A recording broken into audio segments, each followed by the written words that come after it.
Street food.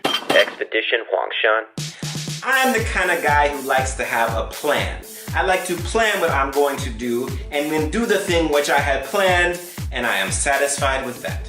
And sometimes I can be too structured and I need to loosen up, but when it comes to planning a trip, it's nice to have a plan. It's even in the thing, if it's in the name of the thing, plan a trip, it's nice to have a plan.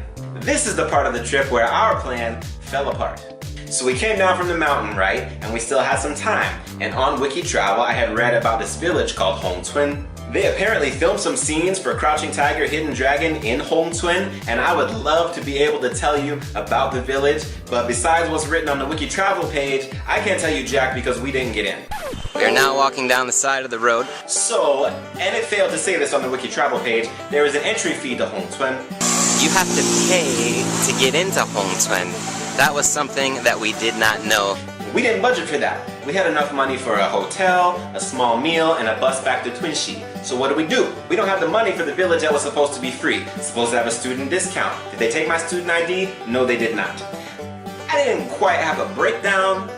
Anyway, we're playing it by ear. But my plan was in shambles. It started raining, so now we're in a bung bung. I told her we're looking for a hotel, and we're gonna see where she takes us. So this Bung Bung Chill, that's one of those three-wheeled taxi things, picks us up, and the driver takes us to the knockoff version of Hongcun called Lucun. The fee is negligible, it comes with a tour guide, and they have hotels within the village. So we were saved, sort of. The village was right next to a famous bamboo forest where they did actually film some Crouching Tiger, Hidden Dragon scenes when they're running on the bamboo and stuff. I was right there, y'all. I was right next to the village, no money to get in. When am I gonna be back in that bamboo forest? Where was my backup cash? I blew it. Also, we were running out of food money and Nate can tend to get snacky. We don't have money for food tonight, so I'm eating an apple and saltine crackers. Lu is the dude's family name, and Cun just means village. I'm standing in a rice field in China. This rice field's kind of sweet. Here's what they're doing right now in the Chinese countryside. So they take a village, and it's a real functional village. It's not like a Walt Disney Village experience. It is an actual community that's built in these rice fields. There goes a rice farmer. I'm all up in his field. I hope he's okay with that. But they've realized that Chinese city dwellers will come out to places like this for vacation. So from what I can gather, they're converting a lot of these kinds of towns into tourist-friendly villages. Like I said, a tour guide was included with the place. She only spoke Chinese, so I did my best. At that time, my chops were not exactly there, but it was still legit. To be honest, this place was beautiful. It was not on the same grand scale as Huangshan, but in a quiet, serene kind of way. Lucun was awesome. We stood out among the locals because as far as I could tell, there were no other tourists in the village that day. We stayed the night and we woke up the next morning and ate a traditional Chinese breakfast, primarily featuring xifan. It doesn't get a whole lot plainer than rice porridge. How is this different from zhou?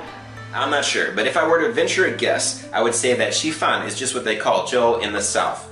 Although I am willing to believe that there are probably subtle distinctions, and if I were a connoisseur of rice porridge, I'd be able to tell those distinctions. I personally cannot.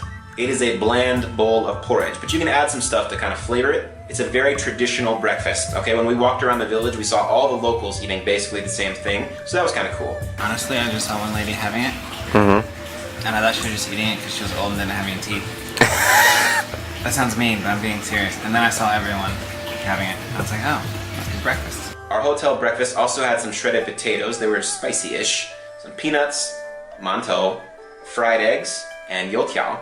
After that, we were really almost out of money. The final episode, next week, will chronicle the rest of our journey home and also feature a few snacks. Don't miss the conclusion of our trip next week. Until then, eat it on the street, but watch your money, otherwise you get to fooling around and you miss the bamboo forest.